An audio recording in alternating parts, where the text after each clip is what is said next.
Views expressed on the following program are not necessarily those of WPSL. However, we do encourage you to like and share them on social media. It's time for Careology, the science of caring, with your host from CareBag Incorporated. Here's Roxy. Thank you, Cliff. Thank you. Hello and good evening to everyone. I hope everyone had a blessed and beautiful weekend and enjoyed it. This time went by so quick. I can't believe I'm here in the studio. If you're driving home, please be careful. If you're tuning in for the first time, welcome. My name is Roxy, and I'm the CEO and founder of CareBag Incorporated, where our mission is very simple: to provide access to proper hygiene for the wellness of our community. So our homeless and our families in need, we are here for you. Careology is a weekly radio show to promote the science of caring, sharing knowledge and education with the community on the resources available to them. And we also promote local businesses, and we also promote individuals who are doing things in the community that I consider to be just rock stars. And it's been a rough week, but all the week I've been just thinking about how grateful I am and having a heart of gratitude. And that is what I wanted to share with everyone today. And before I begin, I wanted to wish my big friend that has served our country, and I can't say how he served because it was secret, but happy birthday to my good friend Kurt. Today's his birthday, and that's Jet's dad and Milo's husband. And we want to say thank you for your service that you have done for us for so many years. Thank you for what you're doing now that we can't talk about. And we love you, and we hope you're having a great day today, and we appreciate you.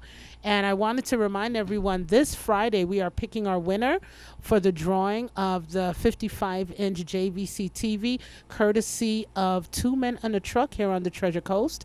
So I'll be doing that at 12 o'clock, and I will be having the winner on our Facebook page. And we'll probably see if we can get them on the show to just see how many tickets they bought, Cliff, and how they participated. And what it feels like to win. What it feels like to win, because I can't play.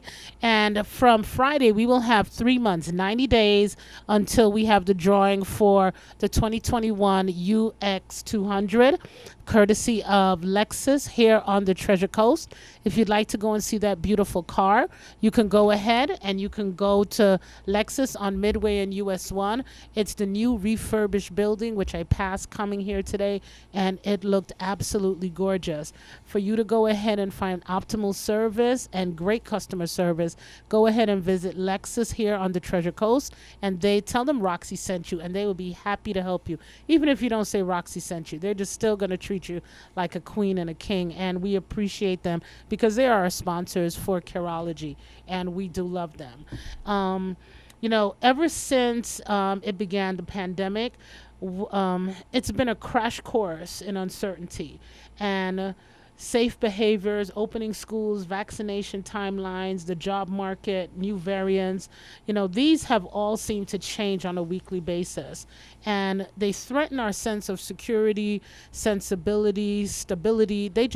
Our mind is always it feels like our mind is a ticking time bomb. But uncertainty is stressful and perhaps even harmful to our health. I did a little research to find out that it can drive us to cling to social groups. It can exclude us to certain other people. But a new study has uncovered a surprising upside to feeling uncertain. It might drive us to appreciate the little things in life. And I think that's where gratitude and uncertainty comes in. But you can have gratitude and you can be uncertain about a few things. So I'm going to ask my guest here. Good evening. How are you doing? Evening, Roxy. Thank you so much for having me. Oh, you're welcome.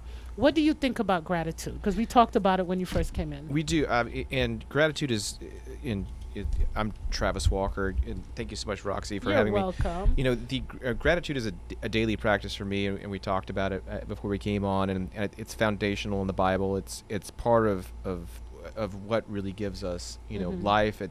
It's what gives us joy to have gratitude for all the things. I mean, we all have goals, and we're all running for a council, or running for office, or we're building businesses and everything else like that. But having gratitude for me is huge, because I think that's in order for you to receive more, you also have to be grateful for what you have. Yes. And so it's just foundational, and gratitude is a daily practice for me. Otherwise, you'll be under attack. You'll have to be constantly dealing with things, and I'm with you 100%. And one thing I found out about gratitude is that you need to be grateful. Grateful and gratitude are two different things, and a lot of people put them together. I am grateful for waking up this morning. I am grateful for having a wonderful husband. But gratitude goes a little bit above, to me, that's me personally. I think gratitude is another step above that. When I'm trying to make sure I don't say any names when I do this. When I deal with Care Bag and I have families coming in, so we're going to talk about a call that I got on during the week, and our office wasn't open, and I was telling you and Cliff this. Someone went ahead and called, and they said, we really need your help. And I just said, I'll come. And when I got there, I can see the Pampers almost coming out of the clothes on these children. The clothes were wet, and this mother was grateful. That's grateful. That's grateful. She was grateful. After she left, after we served her and we made sure she had what she needed, I felt gratitude because, oh God, thank you for what I have. Yes. That is, for anyone that was a little mixed up, that is gratitude. You sit back and you look what you have. And I'm going to be, if anyone is listening, we went ahead and I put a calendar out on our Facebook page, and it's called a happiness calendar. And today's the 14th, and what it said to do is take 10 minutes today to practice mindfulness. Because we have so much going on, we really, really need to think about mindfulness. And that Monday, that is what I was grateful for. The gratitude I have. I had the gratitude of what I have in my life. I had the gratitude of my friends and my family. I didn't have to worry. God has blessed me. So that is a big, big thing. And like I said, like Mr. Walker said, we have Mr. Travis Walker with us today. And he's going to be spending a couple minutes. And we're just going to be discussing with him his goal for the seat of the city council for district number 3. I was going to say 5. I don't know why. I've been saying District 3 all these months. I don't know why 5 is in my head. But again, thank you for coming in and talking with us. And tell us a little, the last time we had a little, we were all jumbled in here together. So I have you one-on-one today. Tell us, what would you like St. Lucie County to know about you that they might not know? Well, Roxy, I'm grateful to have the opportunity to sit here and speak with you and share my vision for the city. I think there's definitely some pressing issues in front of the city right now. First and foremost is the Waste Pro issue. The franchise agreement, which as an attorney, the city council last night was talking about the force majeure clause being enacted in that contract, and Waste Pro trying to use that as a way to get out of the agreement. As an attorney, that's what troubles me the most with the Waste Pro agreement, and I think that they need to be held accountable. We need to make sure that those fines are being enforced, and doing everything we can to make sure that when the franchise agreement comes up, that we hold their feet to the fire and find the best deal for the city, but also a solid, airtight type of contract, so that if we do have to go out and find someone else to go pick up the trash, or if the city does have to go and find someone to and do it themselves, and contract it out, we find a way to get the service done, because it's a public health and safety hazard for this to be sitting on the roads. Oh yes, it is. Everything, the last time we talked, I was so upset, and they did so well. And then Friday, it sat there Friday, it sat there Saturday, Sunday, Monday, then they came to pick it up today.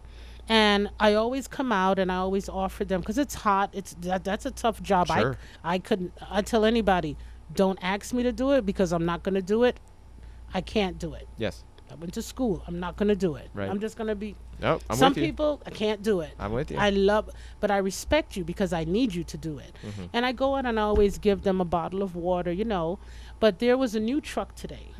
And there was one driver and one guy on the back. And I sat there my dog didn't even bark because we looked at him and he was so tired. He could not even, I felt like helping him pick up my garbage can, and they were only cardboard. Yes. And I felt so bad for him. And then I sat here and I'm like, we have people that want, there are businesses that need people to work. How can we get people out there to work? Sure. How can, I don't understand. When there are no jobs, we can't find a job. There's jobs everywhere. No one wants to work, which I find very frustrating. But 20 years from now, what do you see Port St. Lucie looking like in 20 years? Well, we are the city with the third largest land mass, and we are the city with the seventh largest population in the state of Florida, and that's just going to continue to grow. And so the area is going to fill out on the western side. My vision for the city is to work on the western side, of course, but also to work on the eastern side of the city, which I think needs a lot of attention. It's where there's some infrastructure needs. It's where city center is, and we need to find a triangulated approach to bring the business community, the private side, the city, and the citizens together, and find a way to redevelop that area to really help improve that side of the city. So I see city center improving. I see the western side of the city growing out, and we're going to have small little downtowns throughout the city. That would be nice because there is nowhere to go. There's really nowhere to go, and to drive all the way down south, Miami, Fort Lauderdale, West Palm, gas is high. Yes. And you would love to have something here locally. Correct. Because I love Port St. Lucie. That's why we moved here. I really love it. And I want to see, when I came here, I see the change from the time that I've been here. And the improvements have been amazing. The traffic congestion is something to behold. Yes. And now that school started, it's even worse. Correct. So it's just, it's we will see how it goes in 20 years. If elected, what would you want your future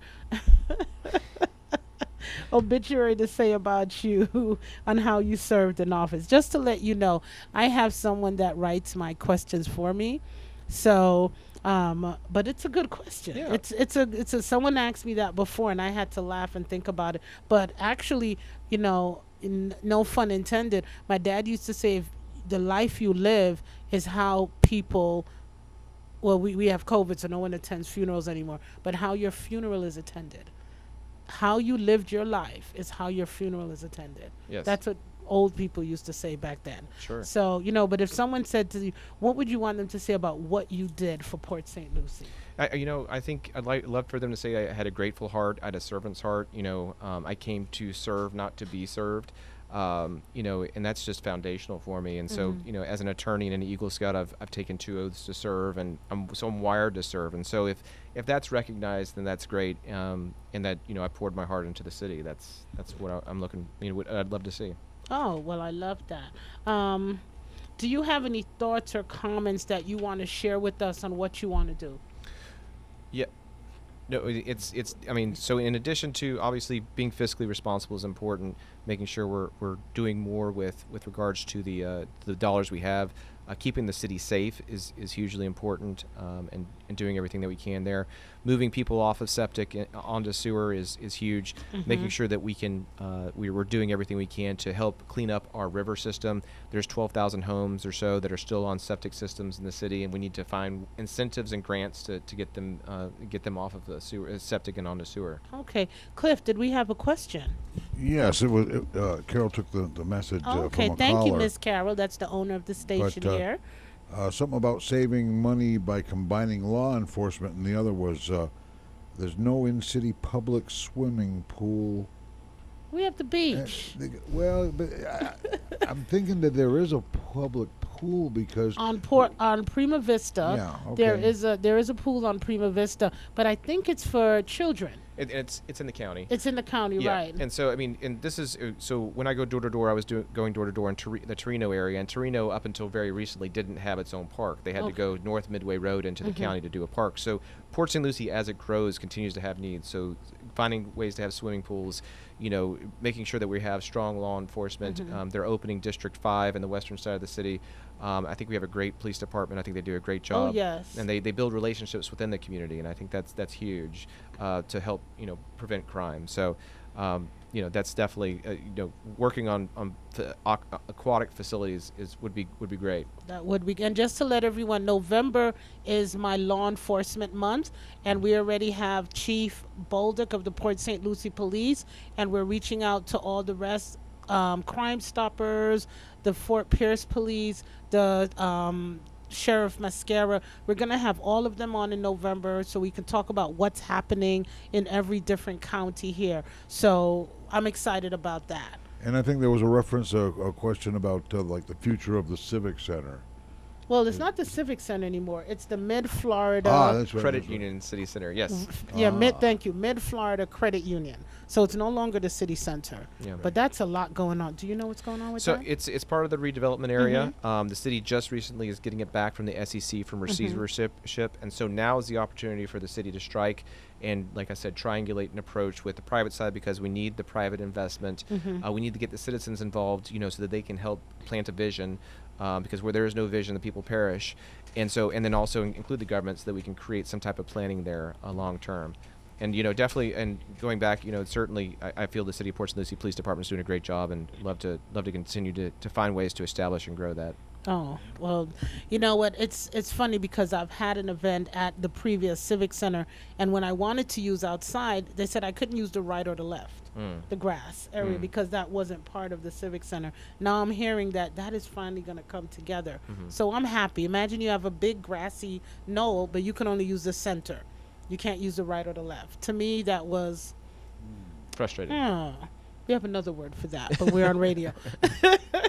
We're on radio. We can't go ahead and we can't speak on that. What else would you like others to know about, what's happening in Port St. Lucie that we should know about? I think the city's progressing as it needs to. I think the mobility fees that were passed last night were important to make sure that the city is getting its fair share of the impact fees to the roads, so that we can address those traffic infrastructure issues, so that we can make sure that the dollars for the impacts on the roads are being kept in the city of Port St. Lucie. So I think strengthening that, making sure that we're working on strengthening our infrastructure, including the stormwater plan that they're working on, and working on water farming projects like the McCarty Ranch, where we're cleaning up water that's in the canal, are important things for us to be looking for in the city. Well, now that you talked about that, let's talk about the toxic algae in our local water system. Yes. That continues to be a problem, because if you have a pool like I do, I don't know how this happens, we get it in our pool. Yes. Because it's in the air. So and if it's very strong, that is, for anyone that has a pool, that is very frustrating. Believe it or not, if you don't know. A sample taken a few weeks ago at the Pahokee Marina in Palm Beach County shows the toxic levels of the algae is more than 100 times the health advisory limit of 8 parts per billion, according to the Florida Department of Environmental Protection. Is there anything we can do as citizens to stop this from continuing to happen? Well, I think the city, so we, obviously we need to know our lane, and the city obviously it doesn't have direct control over the waterways. Yet, we can do things to help promote the waterways, and cleaning up the water is a huge issue for me. That's why, I'm a supporter of the McCarty Ranch water farming project. But I also think, when you have an active and involved city council who understand and have relationships on the state and federal level, you can go and lobby the policymakers and find ways for us to clean up our water and pay attention to our water issues, because it's not only our environment but the economy that's built on the water. I think pollution played a big part in this. Yes. When I talked to them, they're like, no, Roxy, I said no. If we were as global warming, pollution played a big part in it. I think if we were supposed to take how we live, what we do, how we throw away stuff, what we buy, if we were supposed to start paying attention to that. And what I want to let people know, when we were when basically the earth was locked down for 2020, did you see how things changed? When we had the pandemic and we were locked down, things changed, things bloomed, animals came out, just all over the world. It was like it was like a beautiful, it was, the earth got a rest. It did. And it got a rest, we got to breathe. And, it's like being sick and needing oxygen. You have to clear the place. So, we all have to do our part. And a lot of these questions that I'm asking my esteemed guest here came in from viewers that we have. So we wanted the community to be a part of it. And I thank Jed for putting all our questions together for me to ask. I don't want to take credit for something I didn't do. So thank you, Jed, for helping me in putting this together. Another question I see here that I'd like to ask you. School shootings are a major risk in every city in America. If elected, what would you do to minimize the risk of school shootings in our area? Because we've had some little scares in Martin County, even though I know we are in Port St. Lucie, but Sure. this is still the Treasure Coast. It is. And we have a domino effect when it comes to children and people that have mental illness. A lot of, it's called copycats. Sure. So we always have to be vigilant on what we're doing. So what happened in Martin County might not happen here, but we have to be prepared. So what is something you would do for our area? And I think, again, the city doesn't have control over the schools or the SRO officers. So the city, needs to have open, good communications and relationships with the school board and the sheriff's office to how can we help? How can we, give you resources to make sure that you're protecting our children, which are the gems of our city, and those who are going to take over as we move on. So, I definitely think, developing, strengthening those relationships, having open communications, that's a big part of it. Oh, okay. Well, I have a couple more minutes left. I'm going to give you the Cliff, I'm going to give a politician the mic for 2 minutes for them to say whatever they want to say. Okay, 2 minutes? 2 minutes. Yeah, I got time it. it, right? We're not going to hold your feet over the fire. We're not long-winded. Go right? ahead. What would you like to tell, because we have viewers that are listening, we know that. So what would you like to tell our viewers of Port St. Lucie? This is me, and this is why you should vote for me. Yeah. You got it. So my family has lived here since 1996, and I love my community. I've lived here since then. I actually ran for this same seat 20 years ago, just because I've been wired to serve. In addition to being an attorney, I'm an Eagle Scout, so I'm wired to serve. I came back to the community after graduating the law school, passing the bar exam, starting my own firm, and decided it was time to give back to the community. And the skills that I can provide to the city council, including being an attorney, which is I would be the only attorney on the council, so that we can review things like franchise agreements with Waste Pro, and interlocal agreements with the county.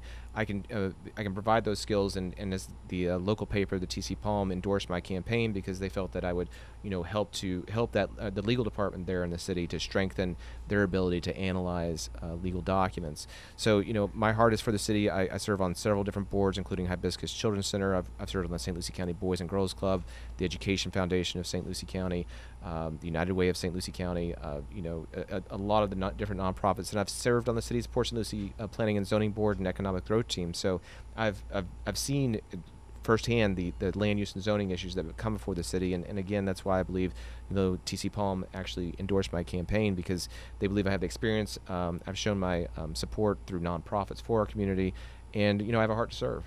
Okay. You still got a couple minutes left. And certainly we talked about City Center, we talked about the Waste Pro issues. Certainly finding ways to keep taxes low. I think the goal should always be to move to a rollback rate, which is to keep the millage rate in line with the taxable value, so that the actual taxes paid are consistent with what was done the last year. So the goal every year should be to let's keep those taxes low, and let's find ways to do more with less. And that's, as a small business owner, that's what I'm tasked to do every day. I have to find ways to be innovative, because things will change. People will leave, people will come and go. Oh, yes.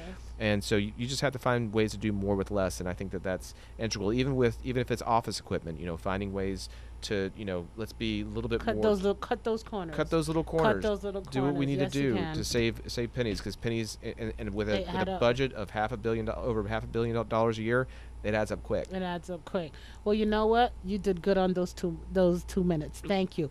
You know what, Mr. Walker? It was a pleasure to have you back. Thank you. That we can talk personally and we can answer questions from our listeners. And we wish you luck, because it is next It's a week from today. We have our election. So if Mr. Walker has said something that piqued your interest and you're like, go and look him up, and I'm sure you can find his information. Send him an email, and if he looks at his emails, he'll be happy to answer. And I will. VoteTravisWalker.com, Travis Walker at VoteTravisWalker.com. My cell phone number is 772-873-7377. Call me anytime. And we will be back with our next guest. My name is Roxy. Stay tuned. Don't go anywhere. If you're on the road, drive safely. And Careology will be back. How would you like to win a Lexus UX200 with taxes paid? No car payment. That sounds terrific. Go to givecarebag.com. All proceeds go to help our local nonprofit CareBag Incorporated, where they provide access to proper hygiene to those in our community in need. We also have 2 additional prizes. Go to givecarebag.com to find out how you could win a beautiful 2021 Lexus UX200. No lease, taxes paid. Drawing December 17th, 2021. Why call 2 Men in a Truck of the Treasure Coast? You want to move your business without moving a single meeting? You want it handled with no fuss. Lots of stuff, no time to move it? You need the pros that care. That's why you call 2 Men in a Truck of the Treasure Coast. Family owned and operated franchise. Call 772-236-0827. 772-236-0827. Movers who care. Visit 2 Men in a Truck, treasurecoast.com.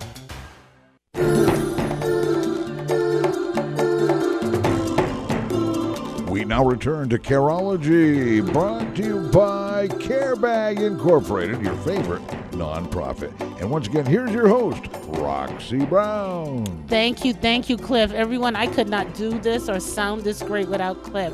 So thank you, Cliff. So welcome back. And if you are still with us, we thank you so much. I'm going to touch a little bit more on being grateful and having a heart of gratitude. How gratitude can help you through hard times. I think it's important that we do this. And just to remind you, starting the second Tuesday of the month, we are going to have a special guest, and we're going to just talk about ways to have gratitude. The holidays are coming up, and so many of us have lost individuals.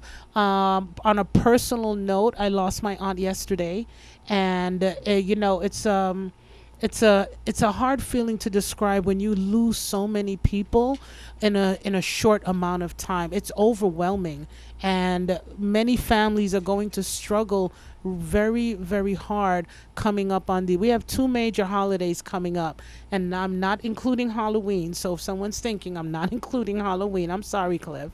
But we have Thanksgiving, we have Christmas coming up, and that is a time that many people celebrate. We have Kwanzaa, we have Hanukkah, and we have many holidays where families get together. They love seeing each other, and a lot of seats are going to be empty.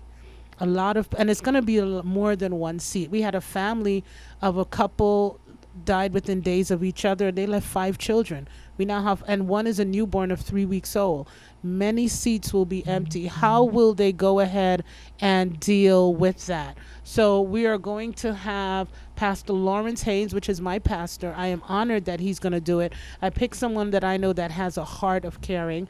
And on the second Tuesday, we will talk about just many things. Our first topic will be forgiveness.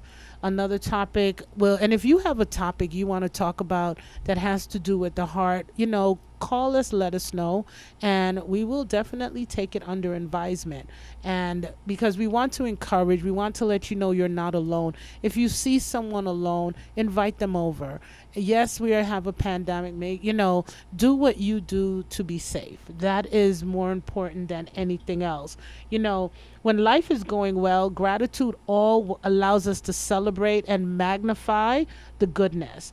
But what about when life goes badly? In the midst of an economic turmoil that has gripped our country, I have been asked if people can or even should feel grateful under dire circumstances. And my response to them is not always what they want to hear, but it is that not only will a grateful attitude help, but I think a grateful attitude is essential now more than ever. We have so much to be grateful for. In fact, it is precisely under crisis conditions when you have the most to gain to be grateful and have a different perspective in life. You know, in the face of discouragement, gratitude has the power to energize you. In the face of brokenness, gratitude has the power to heal you. And in the face of despair, gratitude has the power to bring you hope.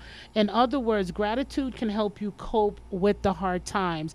And, you know, don't get me wrong. I'm not suggesting that gratitude will come easy or naturally in a crisis. It's very easy to feel grateful for the good things. You know, no one feels grateful that he or she has lost a job, has lost a home, has lost their health, or, you know, or has taken a devastating hit on his or her retirement portfolio. Different things come in different ways, but we have to be grateful. So life is unpredictable. Stop and smell the roses. Life is constant. Stop and smell the roses. So it doesn't matter what's going on in your life. Take a minute to deep breathe and smell the roses, because that is so essential for us. Hello, Mr. Williams. Do you agree? Yes, ma'am. How you doing, Miss Roxy? I'm doing well, and we have Tavaris Williams with us, and I see Cliff looking at you, so that means you got to go to the mic. So I'm going to say this. If you want to develop your gratitude practice, I was thinking of how you can practice some examples and reflect on the positive. And I try keeping a journal, but with my schedule, it is really difficult. My journal comes to end up being my notes and board meetings and all kind of stuff. It starts off right, and then it just comes into something else. But keeping a journal, journaling your good times, and because I do my research, and they was saying that if you take your journal and write 1 to 3 things that you are grateful for that day, anything bad that has happened will take it away from that. Do you agree? I do. And that's also one of the strategies I use. It's so easy to forget all of the blessings that come your way.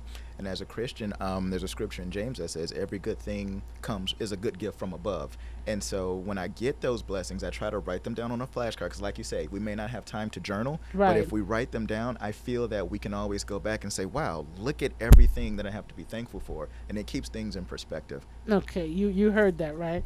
Everybody heard that bounce. He just got real excited, and I saw Cliff head kind of just wiggle a little. No, I'm sorry, Cliff. or writing a gratitude letter. I like that one. You know, there's so many things that happen, and you have to think of what are you happy for? Writing a heartful letter of gratitude to someone you've never properly thanked. You don't even have to send it to them. You can write it to yourself, and you can just boost and talk about all the grateful things. And I think that will strengthen your bond. And then when you see them, you would remember that. And I think people forget. Sometimes people forget the little things. Doing a nonprofit, I have to remember every single person that comes in. And sometimes right now I'm 2 weeks behind. I know personally I am 2 weeks behind in sending out my thank yous. But the point is, I don't forget. That stays at the tip of my head. Because I am so busy and life goes on, I have a lot of things going on, but I make sure that when I say, okay, you know what, it's been too long, because I can't pass 30 days. I take that time and I make sure, okay, I get to every single individual, because I have the information. It's being grateful, having a grateful and a gratitude in your heart. And you can't fake it. Yep. It's something that you can't fake. And I read something else, and it said, imagine a different life. And when I read that, I was like, imagine a different life. If you know you're happy within yourself, just imagine a different life. It's easy to grow accustomed to the good things in life, but imagine the absence of what you love. That's where it gets deep. We're going deep today. Yes, Imagine the absence of what you love. You can, there's so many things that it's a habit. You wake up next to your spouse, your partner, and you're accustomed to waking up. Imagine not being able to wake up beside them. Imagine the birth of that child that you love so much, that you breathe for, not being there. your career achievements, meeting your future spouse. Imagine how things might have turned out differently. So this is where you become grateful with a grateful heart, and gratitude sets in. What is something that you are grateful for, Mr. Williams? Well, on this long and arduous campaign trail, I am very grateful for my friends and family. Okay. I am grateful for the warm embrace of my fellow residents here in Port St. Lucie. And it's in times where you undertake new endeavors, you realize what's important to you by who surrounds you and who protects you. Oh, Whether that's it's your true. wife giving you that swift kick in the butt to say you keep walking, or it's your friends putting their lives on hold to lend you their talents. That's when it's about. That's when you realize all of the goodness that is in this world, and you just want to do everything that you can to reward that goodness by giving it your best effort in anything you do. Well, that's true. So we have Mr. Tavaris Yes, ma'am. Williams with us, and he is running for council seat district number Number 3. You got it. I thank you, Mr. Walker, for helping me with the number 3, because it was sitting and it was right there. So we're going to start now, and we're going to have a little conversation, because we're going to start off with the same things that I had asked Mr. Walker. What would you like our listeners to know about you? Personally, you on a whole, because you're going to represent me. So am. what do you want us to know about you, which we don't know? Okay. My qualifications and background. I have a master's in public administration. I was born and raised in Miami. I've been married for 16 years, and I have 2 beautiful bouncing boys, aged 11 and 9. I've been Ooh. a resident of, oh yes, never a dull moment. No, I can't. We're going to pray for him, Cliff. But I love them. They're out there holding signs with me. That's my team right there. I love that. My family and I have been residents of Port St. Lucie for 9 years. Those are the things that are on my website. Those are the Right. things that are on my platform cards. I don't want those things. Sure. I want something that you haven't put on. It's just going to be between me, you, and Cliff. We're not going to tell nobody else. Understood. Just me, you, and Cliff. Tell us something that you haven't put out there that we need to know. What I would like to share with everyone is this election isn't about any of the candidates running for city council or even mayor. It is about you. It is about being able to hold your affected leaders accountable for your best interests. Are they reaching out to you and listening to your needs, or are they telling you what your needs should be? Do they have a pulse on the things that are going on with the city, or are they so accustomed to talking at you that they have lost perspective as to what it is to need to be gracious? They've lost perspective as to what it is to maybe fall upon hard times. And going back to what you said earlier, Roxy, I couldn't agree with you more regarding gratitude. I believe gratitude and empathy go hand in hand with humanity connectors. Yes. That's what tethers us together. We're social beings. We are gracious for understanding that this world cannot be done by ourselves. And when we try to do that, we step into a trap of isolation, and that's when the really bad things can happen in this world. But yes, that empathy, being gracious for what you have, also makes you empathetic to those who may have fallen on hard times, who may need a little help getting to where they want to be. And as humans, that's not a sign of weakness, being in a position of need or being in a position to help.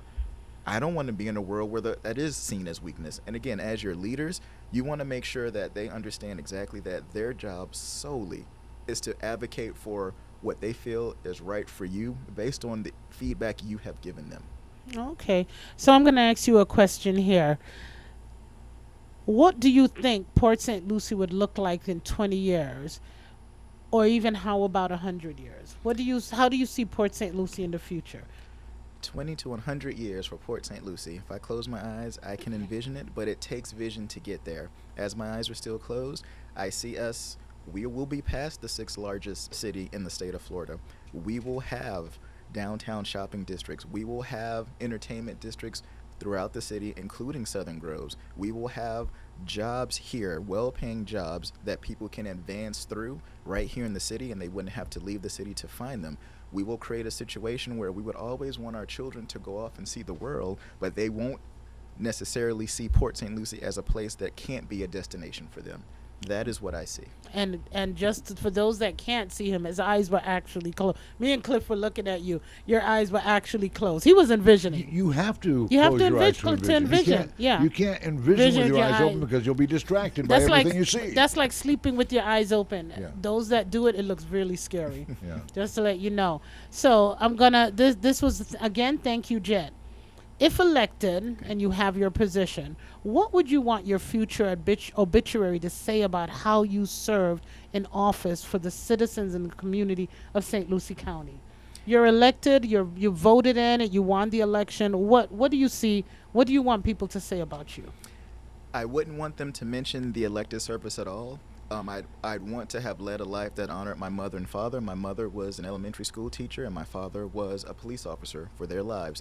I would like my obituary to say that he loved helping others. In whatever capacity that may be, just simply, he loved helping others. Okay. Me and Cliff are like, yeah, you got both of us quiet, so that's a one for radio. Well, Cliff's already warned me once about banging on the desk, so I'm going to keep my hands here. No. I might have jumped or something, but I was also kind of looking around at other things going on. I might not have reacted to that, so you might be off the hook on that one. Understood. What is the exact moment or situation that inspired you to decide to what decided you to run for this office for the council seat District 3? So, taking a moment of introspection to answer that question, it had been on my mind to run. The Lord tells me to do certain things, and I'm often disobedient, and that was one of the things. Most of us are. And that was one of the things with running. He told me to do it previously, and for whatever reason I came up with, I chose not to. Then I contracted COVID in January, and when you're self-quarantined in your own home for a week and you can't embrace your loved ones, it tends to change your perspective on a lot of things. And then you see, I had really mild symptoms, so I wasn't in any danger at all, but you saw the pain and the struggle that every other family went through, including, unfortunately, some members passing away. It gives you a greater sense that while we plan for tomorrow, tomorrow's not promised. Tomorrow's not promised to any man or woman. What is stopping me? What's the holdup? Is it fear? Is it whatever it was? I just decided, you know what? It's time. And the Lord will carry me through one step at a time. Okay. So let's talk. I want to be fair with everyone because like I told everyone, we invited everyone on, and I want to make sure that I am fair to everyone in what I do and the questions that I ask. So as I had Mr. Walker here, we talked about the toxic algae in our local water system. It continues to be a problem. And you were here, so you heard a sample was taken, and there is what can we do? Is there anything we can do as citizens to stop this from continuing to happen?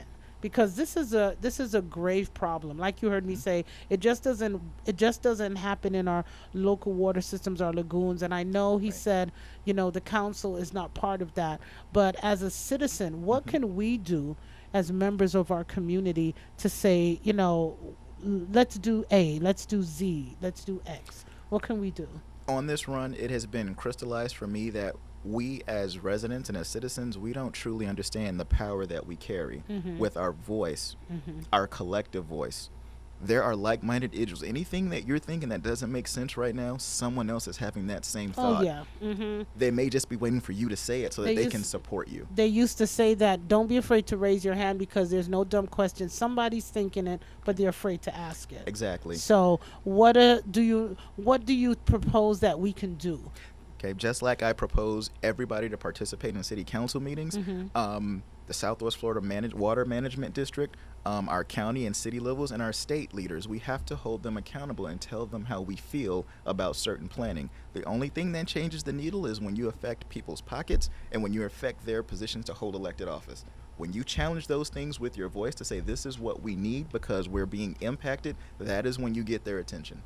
And so, yes, we have the Army Corps of Engineers, and their job is to manage the levels of water at Lake Okeechobee. But we understand that the health of our lagoons and rivers spurs our recreational way of life. It is what makes Port St. Lucie Port St. Lucie. It sure does, because it messes with our pools.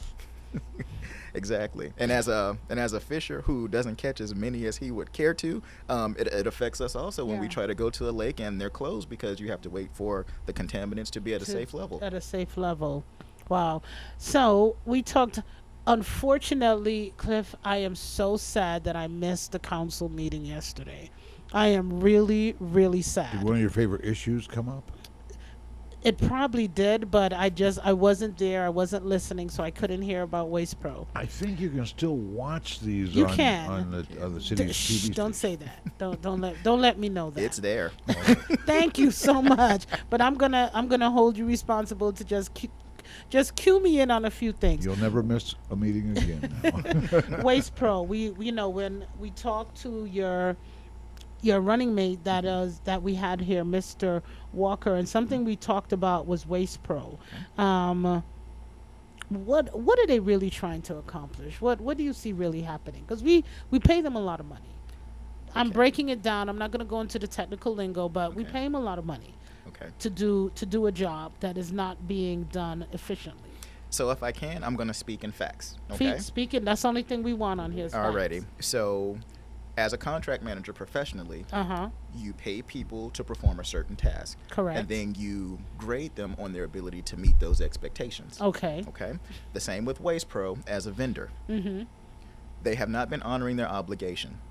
And there are myriad of reasons why, but at the end of the day, your trash isn't being picked up and you don't care why. They had an agreement and you want their agreement to be honored. Mm-hmm. So let's speak on facts for pricing for a minute. So we had an escalator clause that just kicked in for the $2.80 increase in waste hauling. Yes. What we need people to understand there, and I'm not defending or advocating for the council at all, I'm just stating a fact. In contracts, sometimes you have escalator clauses either to account for inflation, the price of equipment, the price of salary increases, so forth and so on. And this is just a part of the contract timing. It was terrible timing, but the escalator was scheduled since we signed the contract back in 2019. So it is not an increase, an arbitrary increase. It was built into the 2019 contract that on this day, the increase will happen. So just speaking in fact. Okay. Okay. That's what we love. Now, if you're able to partake in the council meeting yesterday, I think the council did a phenomenal job. So they have been fining Waste Pro past the tune of $1 million to this point. And so instead of passing that escalator clause on to the residents of Port St. Lucie, they will be taking those costs per household out of the fines collected. Mm-hmm. So the city communication team has done a great job of getting that out today, and if you haven't seen it yet, you will soon. So that is what the council voted on yesterday. Okay, so we're going to do what we did for Mr. Walker. I'm going to give you 2 minutes Okay. to tell our listeners what you think they need to know about you. Well, thank you, Roxy, for having me. Again, being in this city with my family for 9 years, we've fallen in love with it, and because we care for it. Mm-hmm. When I speak to neighbors, when I speak to small business owners, when I speak to city leaders, you can tell that there are people who have needs here in this city. And what I want people to know is, if elected to the city council, my job first and foremost is to champion what you feel we need to do. Yes, I have thoughts and ideas and I have a vision, but at the end of the day, my job is to serve you and only you, not the other way around. I think a lot of times our elected officials forget that, but we are civil servants, elected civil servants, but still civil servants at our core. And I've been on this trajectory well before I decided to run for office. I have volunteered throughout our community, and that is a passion and joy of mine, and I will continue to do so. I will say that my fellow residents here in Port St. Lucie have welcomed me graciously on this campaign run. I just had a presentation at the Elks Club, and the reception couldn't have been warmer. It seems that it's refreshing to a lot of folks that a person actually just wants to serve the community he lives in. I have no future ambitions for other office. I simply see this position as an opportunity to help more people. And that's what I would like everybody to know. And that's it. Yep. Everybody's not taking advantage of their full 2 minutes. You're a politician. Well, actually, You go since I do ahead. have time, I do want to let you know, Ms. Roxy, I can't say that this is from me, but my communications director, Ms. Gerald Wisecup, wanted to make sure that she brought her donation in for Care Bag as well. Well, thank you very much. What's her last name? Wisecup. Ms. Wisecup. Yes, Thank you, ma'am. Mrs. Wisecup. We graciously appreciate that. And I want to say thank you. Thank you for coming. Thank you for sharing. Thank you for running for an office. Also, thank you to your running mate, Mr. Walker, because I want to give both of you gentlemen the deserving platform that you need so people can get to know you. And I wish both of you luck, and because it's just next week. It has been a whirlwind ride, Ms. Roxy. We appreciate your kindness and letting us speak and giving us this platform. And yeah, early voting has already begun. That's it began right. last Saturday. And if you haven't voted and want to vote early, you can. 3 locations throughout the city at the Civic Center. The Midlife Center. I haven't voted yet, but I will go out to vote because guess what, Cliff? I have firsthand knowledge of all the candidates. Well, yes, you've actually met and them. all of not only me, everyone listening on WPSL. I've given you the opportunity to know, to get to know them personally, what they're about, and with guess what? No strings attached. Right. This was no strings attached. They were my guests. They are not paid. They did not pay to come on here. They came in as a guest. Everyone was invited, and the ones that took that opportunity, we graciously appreciate that. So thank you very much, And Mr. one last Williams. thing, Ms. Roxy, Yes. the W3 team wants to make sure you know what district we're running from. We're going to give you one of those cards with the 3 on it. Okay, There so you it's go. Now you W3 know. team, September 21st, So that 3 special stands for election District 3. for Port St. Lucie.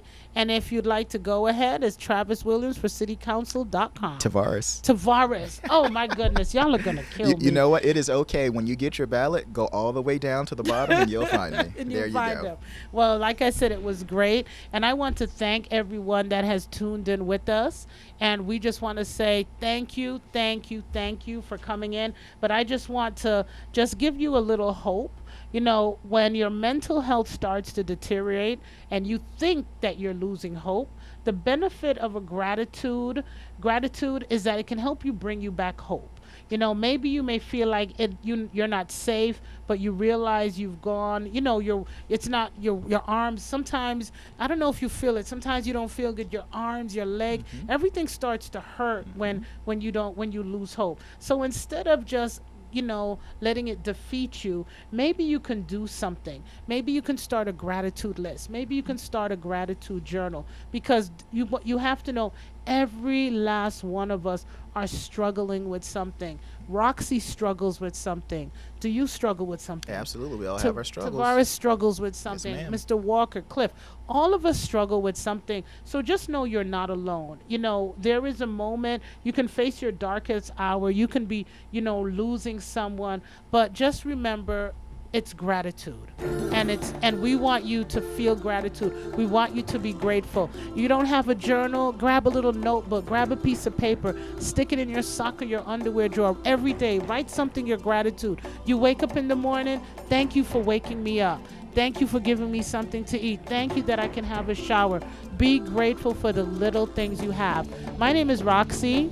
I'm getting ready to sign off now, and I can't wait to talk to you next week. We're going to do this next week, same place, same time on WPSL. You can find us on Alexa, Google, and TuneIn, and you can watch any archive at WPSL TV. Thank you, Miss Carol. Thank you, Cliff.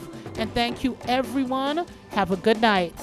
Why call 2 men in a truck of the Treasure Coast? You want to move your business without moving a single meeting? You want it handled with no fuss. Lots of stuff, no time to move it? You need the pros that care. That's why you call 2 men in a truck of the Treasure Coast. Family owned and operated franchise. Call 772-236-0827. 772-236-0827. Movers who care. Visit 2meninaTruck, treasurecoast.com.